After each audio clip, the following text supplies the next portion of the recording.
Thank you for having me. My name is Lauren. I'm delighted to be here at the Claremont EcoForum. I'm a poet, an educator, I'm a hub host for the President Institute, and I write about ecological philosophy.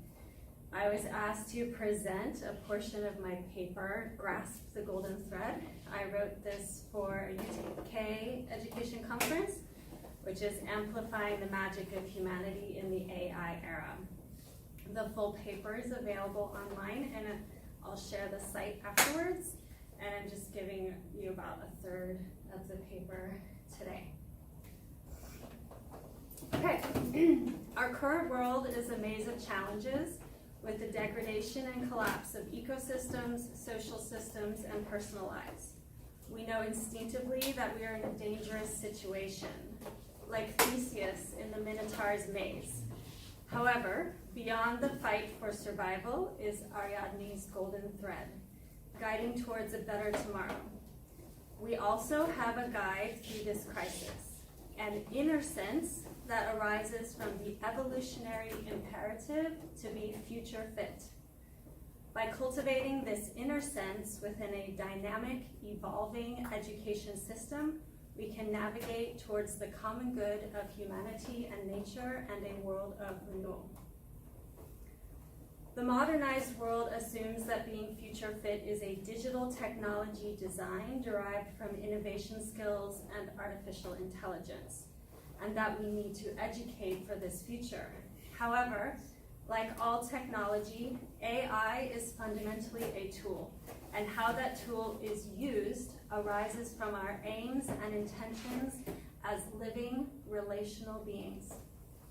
In our current era, there is another tool that is far more important and foundational for humanity: the technology of awareness. Our rapidly changing social and environmental circumstances require us to apply skills and knowledge on many levels of complexity. This means that we must be able to recognize and function beyond the mechanistic perspective of isolating, defining, quantifying, and manipulating. Cultivating a future fit for humanity and nature requires the social technologies of loving connections, the awareness of our relational space, and the understanding of how we co-create in the social field and with the more than human world. This capacity arises from a participatory perception, an expanded awareness of how humanity is interconnected with a greater reality. From this awareness arises love as a way of knowing, and the ability to envision, enable, and co-create an ecological civilization. If education is to cultivate this awareness rather than entrain our abilities for technological innovation, we need to grasp this golden thread. Only with empathy will we be able to understand the language and logic of the future. Only with the integration of the intuitive and the rational can we have a sense of psychological safety to envision a future worth living in. Given the current situation in the education field, how do we educate in a way that allows for love as a way of knowing? Most importantly, how do we allow the youth to fulfill their natural desire to create a better tomorrow? We have a choice as to whether we will see ourselves as the source of destruction or as the wellspring of renewal. It is important in this time to recognize that the solutions are not outside of us. We are the solution. The golden thread guiding us towards an ecological civilization and a humanitarian future is an education that is evolving. Rather than passing on patterns of the past, schools and education programs must now support students in learning to navigate the future. Rather than upping the game of learning, we need to be cultivating awareness. Rather than the implementation of static standards and buying into the techno-education franchise, we can encourage personal and collective resilience through evolutionary adaptability. Here are ways in which we are already becoming future fit and co-creating humanitarian innovations in education. Cultivating curiosity. When we aim to give students a lived experience of learning, we are offering an intuitive experience and then applying rational exercises. This is being accomplished through project-based learning. Cultivating compassion. With the participatory perception that relations are primary, value arises from our interconnections rather than from production. This is being realized with teaming practices, coaching practices, and mentoring. Value can be gauged through portfolios of experience, honoring each student's unique expression of learning and becoming. Testing and grading then becomes secondary and a reflective exercise rather than a tool for competition and conformity. Cultivating courage. Approaching education as a co-created journey encourages resilience and adaptability.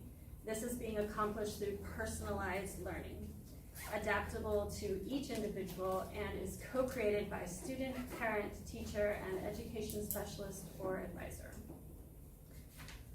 These aspects together cultivate a student's ability to navigate an ever-widening terrain of social interactions, community offerings, potential jobs, and career possibilities, as well as the vision, understanding, clarity, and agility for dealing with disruption. I have another paper written on this, and it's in that book. This is the powerful potential of participatory learning, giving us the capacity for recognizing a complex reality and cultivating our ability to navigate towards ever greater future possibilities. So this is a visual thesis that I created of participatory learning. It's based on Theory U by Otto Scharmer. This is the map that I created to help us grasp what a learning journey can be. It is a guide to help recognize the threshold between conquest-based education in contrast to our participatory nature. So Theory U is a deep dive model for awareness-based systems change. It's based in opening the mind, opening the heart, and opening the will, in order to tap into our deeper sources of knowing.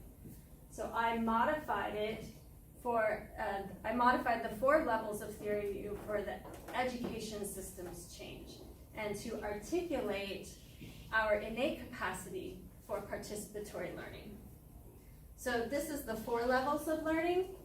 We began with playful learning and crossing these thresholds. When you're allowed to be, then you're able to go into exploratory learning. When you're allowed to belong, you cross the threshold into empathic learning.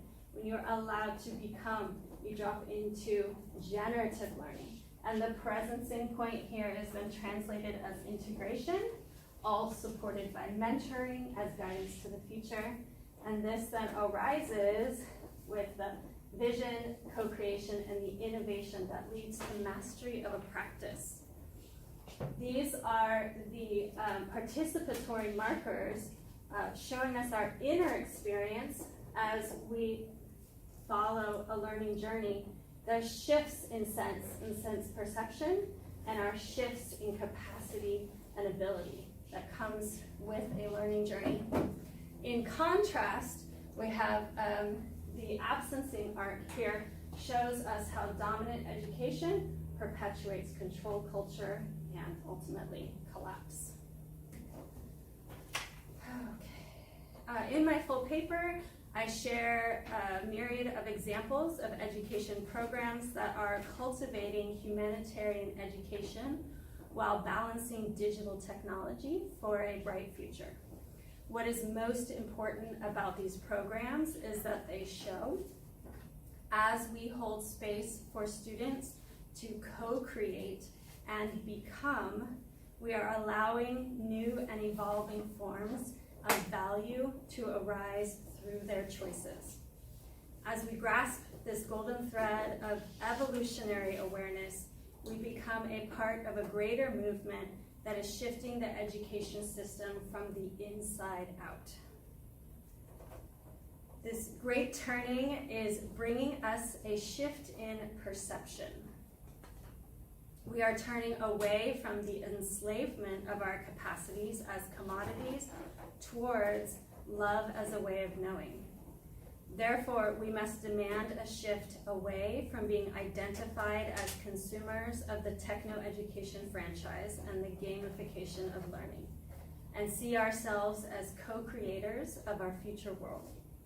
As citizens, rather than cheering for digital technology upgrades in the classroom, we need to advocate for the social innovation of personalized learning in every school for every student.